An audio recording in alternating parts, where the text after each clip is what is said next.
የአያቶላህ እጣ ፈንታም፣ የትራምፕ አዋጅና የኢራን አጸፋም። ጠቅላይ ሚኒስትሩ የሀገራቸው ሕዝብ ከወታደራዊ አዛዦች የሚሰጠው መመሪያ እንዲያከብርም ጥሪ አቅርበዋል። ጦርነቱ የተጀመረው በአሜሪካና በኢራን መካከል የተደረገውን ድርድር ተከትሎ ነው።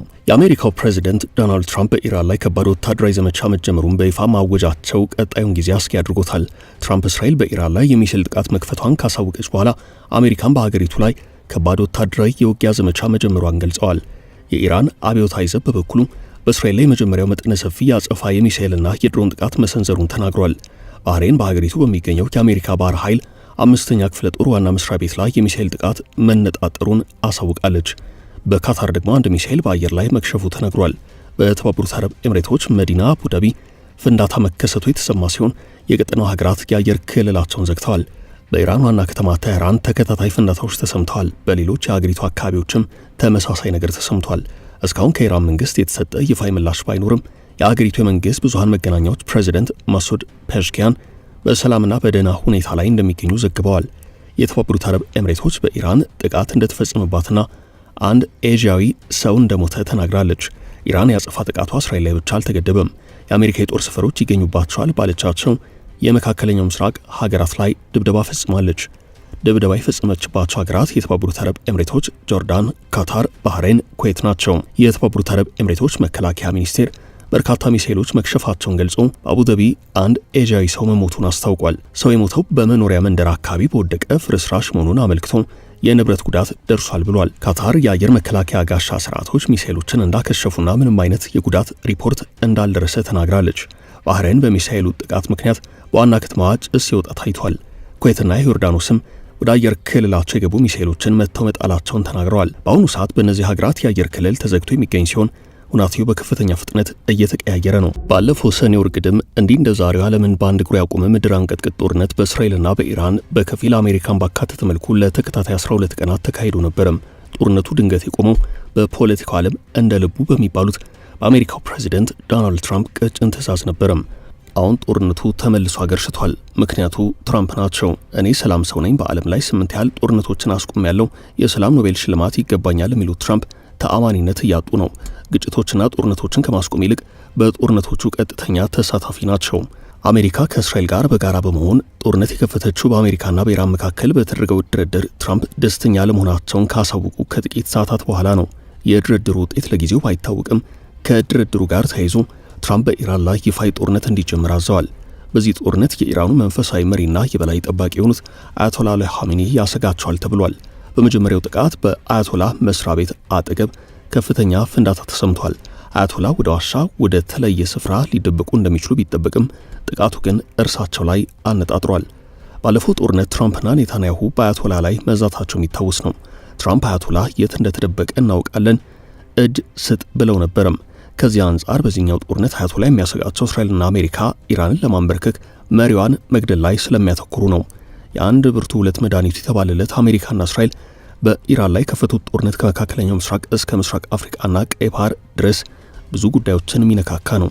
ብርቷ ኢራን የአጸፋ እርምጃዋ በአሜሪካ ወታደራዊ ይዞታዎች ላይ አነጣጥሯል። ከዚህ አስከትለን በስፋት እንመለከተዋለን። ጦርነቱ ለኢራኑ መንፈሳዊ መሪና የበላይ ጠባቂ የሆኑት አያቶላህ አሊ ኻሜኒ የሚያሰጋቸው ሆኗል። በመስሪያ ቤታቸው አጠገብ የተሰማው ፍንዳታ ስጋቱን ከፍ አድርጎታል። አያቶላህ ባለፈው ጦርነት ለክፉም ለደጉም መዘጋጀት ይበጃል በማለት ራሳቸውን አዘጋጅተው ነበረም። ትራምፕ ደግሞ እጅ ስጡ ሲሏቸው ነበረም። ባለፈው የእስራኤልና የኢራን ጦርነት በይፋ በጀመረ ሰሞን የአሜሪካው ፕሬዚደንት ትራምፕ እጅህን ስጥ ካሏቸው በኋላ ወዲያውኑ እጅ አልሰጥም የሚል ምላሽ ሲሰጡ የአሜሪካ ጣልቃ ገብነት የሚኖር ከሆነ የማይጠገን ጉዳት ይደርስባታል ሲሉ አስጠንቅቀዋል። አሁን በዚህኛው ጦርነት እርሳቸው ዋነኛ ኢላማ ስለመሆናቸው እየተነገረ ነው። ከሁለተኛ ዓለም ጦርነት ማብቃት በኋላ የተከሰተው ቀዝቃዛው ጦርነት በሀያላኑ ሀገራት መካከል የነበረው ወታደራዊ ፍጥጫ ወደ ኒውክሌር ጦርነት አምርቶ እልቂት ይከተላል የሚል ስጋትን ያስከተለ ነው። አሜሪካና በሶቪየት ህብረት መካከል የነበረውን የኒውክሌር ፉክክር ከፍተኛ ነበረም። ኒውክሌር ከሀገራት አልፎ መንግስታዊ ወዳልሆኑ ቡድኖች ሊገባ ይችላል የሚለው ስጋት ደግሞ ሀያላኑን ጭምር ያሳሰበ ነው። ይህንን ስጋት ለመቆጣጠር በወቅቱ የአሜሪካ ፕሬዚደንት የነበሩት ድዋይት አይዘንሃወር በፈረንጆቹ 1953 የኒውክሌር ቦምብ እንዳይኖራቸው የተከለከሉ ሀገራት የኒውክሌር ኃይልን ለሰላማዊ አገልግሎት እንዲጠቀሙ የሚፈቅድ አተምስ ፎር ፒስ የተባለ እንቅስቃሴ ጀመሩ። በ1957 ደግሞ ዓለም አቀፉ የአቶሚክ ኃይል ተቆጣጣሪ ኤጀንሲ የተባበሩት መንግስታት ድርጅት አካል ሆኖ ተሰየመ። ከ10 ዓመታት በኋላ በ1968 የኒውክሌር መስፋፋት ስጋትን ለማስወገድ የሚያስችል ስምምነት ተደረገም። ኢራን የስምምነቱ አካል ነበረች። ስምምነቱ ግን የኒውክሌር ጦር መሳሪያ መስፋፋትን ለመግታት የተደረሰው ስምምነት እንደታሰበው በሁሉም የዓለም ክፍል የሚገኙ ሀገራት የኒውክሌር ጦር መሳሪያን እንዳይገነቡ ለማድረግ ሳይችል ቀረም። በድርድሩ ትራምፕ ደስተኛ አለመሆናቸውን ካሳወቁ ከጥቂት ሰዓታት በኋላ የፈነዳው ጦርነት በፍጥነት አድማሱን እያሰፋ ነው። ጉዳዩ የመካከለኛው ምስራቅ በርካታ ሀገራትን እያዳረሰ ነው። አሜሪካ ባለፉት ጥቂት ሳምንታት ጦሯንና ተዋጊ አውሮፕላኖቿን ወደ መካከለኛው ምስራቅ ስታስጠጋ ውጥረቷ አንድ ብሎ ጀመረ። የወቅቱ የአሜሪካ ወታደራዊ እንቅስቃሴ በኢራን ላይ ጥቃት ሊፈጸም እንደሚችል ሁነኛ ማሳያ ነበረም።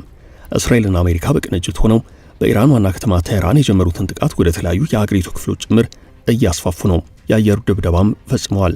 ኢራንም የአሜሪካን ጦር ሰፈር ደብድባለች። ጥቃቱ ከጀመረበት ሰዓት አንስቶ ባለው መረጃ የኢራኑ ፕሬዝደንት መሱድ ፔሽኪያን መኖሪያ ቤትና የደህንነት ዋና መስሪያ ቤትን ጨምሮ በ30 የተለያዩ ኢላማዎች ላይ ጥቃት ተሰንዝሯል። በአሜሪካና እስራኤል የተፈጸመውን የአየር ጥቃት ተከትሎ ኢራን ብርቱ የተባለ የአጸፋ ጥቃት ሰንዝራለች። የእስራኤል መከላከያ ኃይል በእስራኤል ግዛቶች ሳይረን የተባለው የአደጋ ጊዜ ደውል ድምፅ አሰምቷል። ይህን ተከትሎ ኢራን ወደ እስራኤል የሚሳኤል ናዳ ማውረድ መጀመሯን የተሰማው ኢራን ወደ እስራኤል ግዛት ያነጣጠረ መጠነ ሰፊ የባለስቲክ ሚሳኤል ጥቃት መጀመሯን የእስራኤል መከላከያ ኃይል በይፋ ማረጋገጡን ተከትሎ የእስራኤል የአየር መከላከያ ስርዓት የሚሳኤል ናዳውን ለመጥለፍና ለማክሸፍ በሙሉ አቅሙ እየሰራ ነው። የመከላከያ ኃይሉ ቃል አቀባይ የአየር መከላከያ ስርዓቱ ሁሉንም ጥቃቶች መቶ መከላከል ስለማይችል ህዝቡ በአፋጣኝ ወደ መጠለያ ክፍሎች እንዲገባና የደህንነት መመሪያዎችን በጥብቅ እንዲከተል አሳስበዋል። እስራኤል ጥቃቱን ለመመከት አስፈላጊውን ወታደራዊ እርምጃ ሁሉ እየወሰደች መሆኑን ያሳወቀች ሲሆን ይህ የኢራን የአጸፋ እርምጃ የቀጠናውን ወታደራዊ ውጥረት ወደማይመለስበት አደገኛ ምዕራፍ እየወሰደው ነው። ጦርነቱ ብዙ ውድመት የሚያስከትል ስለመሆኑም ተደጋግሞ እየተነገረ ነው። በጋራ እንቆማለን፣ በጋራ እንዋጋለን፣ እናም የእስራኤልን ዘላለማዊነት አብረን እናረጋግጣለን ብለዋል። ትራምፕ በትሩዝ ማህበራዊ ትስስር ገጻቸው ላይ ባጋሩት የቪዲዮ መልእክት አሜሪካ በኢራን ላይ በተፈጸመው ጥቃት ውስጥ ተሳታፊ መሆኗን አረጋግጠዋል። ስምምነት ለማድረግ ደጋግመን ሞክረናል ያሉት ትራምፕ ሚሳኤሎቻቸውን እናውድማለን፣ የሚሳኤል ኢንዱስትሪያቸውን ወደ ትቢያነት እንቀይራለን ብለዋል። አርብ ዕለት በኢራን የኒውክሌር መርሃ ግብር ላይ በተደረጉት የቅርብ ጊዜ ውይይቶች ደስተኛ ለመሆናቸውን ገልጸው የነበሩት ትራምፕ ነገር ግን ጥቃት ለመፈጸም ከውሳኔ ላይ አለመድረሳቸውን ተናግረው ነበርም። እንዲያም ቢሆን ከወደ አሜሪካ በኩል ያሉ የወሬ ምንጮች በኢራን ላይ መጠነ ሰፊ ጥቃት ሊከፈት እንደሚችል ከሰዓታት በፊት ሲዘግቡ ነበርም። ትራምፕ የሚያስፈልገንን ሊሰጡን ፈቃደኛ ባለመሆናቸው ደስተኛ አይደለሁም ሲሉ በሀገራቸውና በኢራን መካከል ለ3 ዙር ስለተደረገው ድርድር ተናግረዋል። ቀጣዩ የድርድር ሂደት በኦስትሪያ ይካሄዳል ተብሎ ቀጠሮ በተያዘበት ሰዓት ነው በኢራን ላይ የአይነቱ ጥቃት እንደተፈጸመ የተሰማው። ትራምፕ አብዮታዊ ዘብን ጦር መሳሪያዎቻችሁን አስቀምጡ፣ ያኔ ፍትሐዊ በሆነ መንገድ ትስተናገዳላችሁ፣ አለበለዚያ ግን ሞትን ትጋፈጣላችሁ ብለዋል። በአሁኑ ዘመቻ የአሜሪካ ግብ ተጨባጭ የሆነን ስጋት ማስወገድ ነው ያሉት ትራምፕ የኢራንን የሚሳኤል እንዲሁም የባህር ኃይል እናወድማለን ሲሉ ዝተዋል። ኢራናውያንን የነጻነት ጊዜያችሁ ተቃርበዋል ሲሉም መልእክት አስተላልፈዋል። ከአውዳሚ ጦርነትና አውዳሚ ጦር መሳሪያ ነጻ የሆነች ዓለም መፍጠር አልተቻለም። ስለዚህ የኒውክሌር ጉዳይ አሳሳቢ ደረጃ ላይ ደረሰም። ኒውክሌር በቀዳሚነት የታጠቁት የወቅቱ ሀያላን አሜሪካና ሶቪየት ህብረት ናቸው።